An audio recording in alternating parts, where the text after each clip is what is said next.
Ngayong araw mga friendship, susunduin natin ang aking pamangkin doon sa may terminal ng Ceres sa may Tigayon. Galing po siya friendship sa Iloilo, Iloilo City. At gusto niya umuwi sa New Washington. Kaya nagsundo ang auntie. At nagkandaligaw-ligaw pa yung auntie niya papunta doon sa may Tigayon. Hindi ko na yata alam mo sana yung terminal ng Ceres. Tagal-tagal na kasi hindi nakapunta doon si Ate Siliang yung mga friendship. Kaya yan, ligaw-ligaw muna bago masundo yung pamangkin. Buti na lang, mas nauna pa rin ako sa kayang dumating.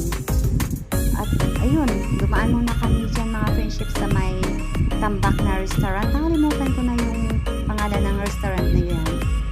At ito na nga, nag-take away kami ng mango shake.